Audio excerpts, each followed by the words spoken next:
గరుడ పురాణం ప్రకారం అబద్ధం చెప్పేవారికి ఎలాంటి శిక్షలు పడతాయో మీకు తెలుసా? ఆంటీ లవర్స్ అనేది ఈ మధ్య ఇన్స్టాగ్రామ్ లో బాగా ట్రెండ్ అయిపోతుంది. అసలు ఆంటీ లవర్స్ కి గరుడ పురాణం ప్రకారం ఎలాంటి శిక్షలు పడతాయో మీకు తెలిస్తే మళ్ళీ ఆంటీ వైపు తిరిగి చూడరు. అసలు చనిపోయిన తర్వాత ఆత్మ మాత్రమే ఉంటుంది, బాడీ ఉండదు కదా, మనకు శిక్షలు వేసినా పెయిన్ ఉండదు అనుకుంటాం. కానీ మన ఆత్మకి నరకంలోకి వెళ్లే ముందు ఒక బాడీని ఇస్తారు.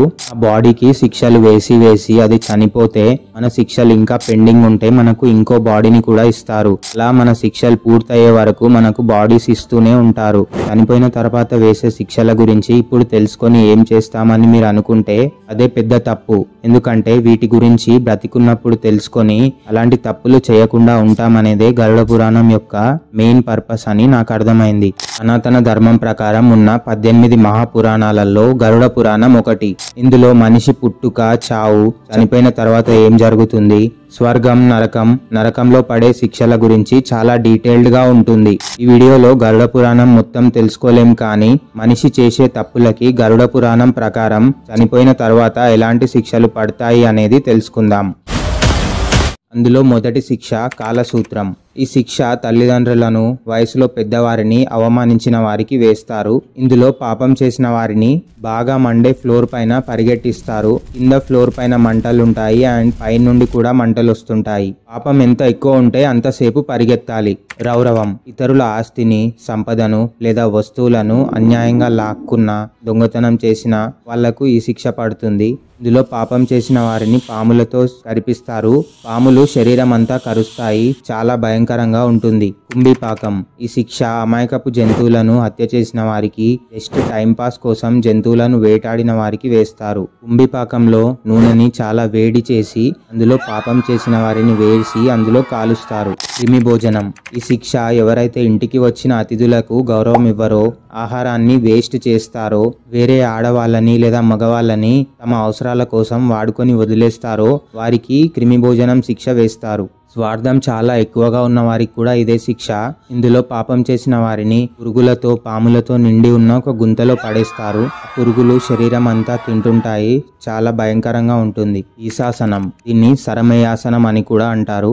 ఎవరైతే అమాయకులను, పేదవారిని వాళ్ళ అవసరాల కోసం స్వార్థంగా వాడుకుంటారో వాళ్ళకి ఈ శిక్ష పడుతుంది. దీంట్లో నరకంలో ఉండే కుక్కలతో పాపం చేసిన వారిని కరిపిస్తారు. కుక్కలు పాపం చేసిన వారిని చాలా దారుణంగా కరుస్తాయి. మాంసం పీక్కొని తింటాయి. కూపం.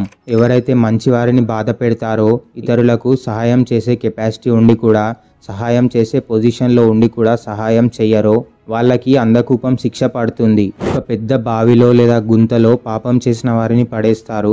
అందులో భయంకరమైన జంతువులు అంటే పాములు, సింహం, పులులు, తేళ్లు ఉంటాయి. అది ఇతని పాపాలు పోయే వరకు బాధ పెడతాయి. శుకరముఖం. ఎవరైతే లంచం తీసుకుంటారో అండ్ తప్పుడు కోర్టు కేసులలో సాక్ష్యాలు చెప్తారో వాళ్లకు ఈ శిక్ష పడుతుంది.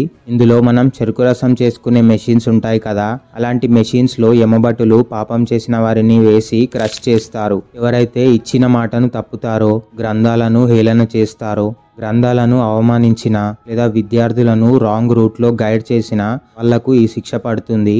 ఇందులో ఒక పెద్ద అడవి ఉంటుంది. అడవిలో చెట్లన్నీ షార్ప్ నైఫ్స్ లాగా ఉంటాయి. పాపం చేసిన వారిని ఈ అడవిలో పడేస్తారు. గాలికి చెట్లు కదిలే కొద్దీ పాపం చేసిన వారి శరీరం కట్ అవుతూ ఉంటుంది. ఒకవేళ అందులో నుండి పారిపోవాలని చూస్తే యమభటులు తిరిగి మళ్ళీ అడవిలో పడేస్తారు. వైతరిని. ఎవరైతే క్రూరమైన రాజులు, రాజకీయ నాయకులుగా ఉంటారో, వేరే వాళ్ళని అణచివేయాలి అనుకునే వారికి, అన్యాయం వైపు ఉండే లీడర్స్ కి ఇదే శిక్ష పడుతుంది. ఇందులో వైతరిని అనే నది దాటాలి.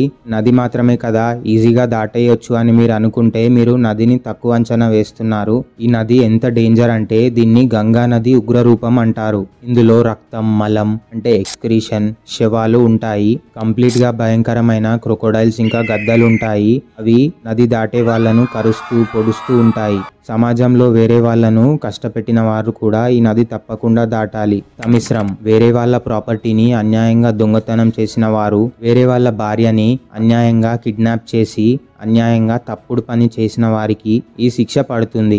ఇందులో పాపం చేసిన వారిని పెద్ద పెద్ద పాములతో యమభటులు చుట్టి రెండు వైపుల నుండి లాగుతారు. శరీరం చీలుకుపోయే వరకు లాగుతారు. ఇదంతా ఒక చీకటి గృహలో ఉంచి చేస్తారు. అంధతా మిశ్రం. ఎవరైతే ఆల్రెడీ పెళ్ళైన ఆడవాళ్లతో రిలేషన్షిప్ పెట్టుకుంటారో, ఆల్రెడీ పెళ్లి అయ్యి హస్బెండ్ ఉన్న ఆడవాళ్లను లవ్ చేసిన, తప్పుడు ఆలోచనలు తెచ్చుకున్న వాళ్లకు ఈ శిక్ష పడుతుంది. అదే ఆంటీ లవర్స్కి.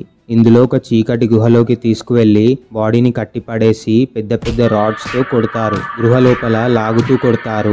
కామంతో కళ్ళు మూసుకుపోయాయి అనే దానికి సింబాలిక్ గా ఒక చీకటి గుహలో లాగుతూ కళ్ళపైన కొడతారు. కొందరు ఊరికే అంత అవసరం లేకపోయినా చిన్న చిన్న విషయాలకు అబద్ధాలు చెప్తుంటారు. వాళ్ళు సరమయాసన నరకానికి వెళ్తారు. ఇందులో పనిష్మెంట్ ఏముంటుందంటే బాగా ఆకలితో ఉన్న కుక్కలతో కొరికిస్తారు. అవి మనిషి మాంసం అంతా పీక్కొని తింటాయి. ఏదైనా బిజినెస్ విషయంలో లేదా ఏదైనా డబ్బుల ట్రాన్సాక్షన్ విషయంలో అబద్ధాలు చెప్పిన వారికి తమిశ్రం అండ్ అందతామిశ్రం నరకాలలో శిక్షలు ఉంటాయి. ఇందులో పాపం చేసిన వారిని ఒక చీకటి గుహలో కట్టిపడేస్తారు.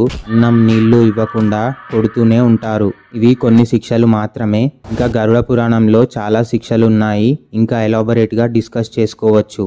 ఒకవేళ మీకు గరుడ పురాణం గురించి ఇంకొంచెం డీప్గా వీడియో కావాలనుకుంటే కామెంట్స్లో పార్ట్ 2 వీడియో కావాలి అని మెన్షన్ చేయండి. తప్పకుండా పార్ట్ 2 చేస్తాను. వీడియో మీ ఫ్రెండ్స్కి షేర్ చేయండి. కనీసం 1000 మందిలో ఒకరైనా తప్పులు చేసే ముందు ఈ శిక్షలు తలుచుకొని ఆపేస్తారు. వీడియోకి లైక్ చేయండి అండ్ ఛానల్ సబ్స్క్రైబ్ చేసుకొని బెల్ ఐకాన్ నొక్కితే వీడియో పెట్టగానే మీకు నోటిఫికేషన్ వస్తుంది.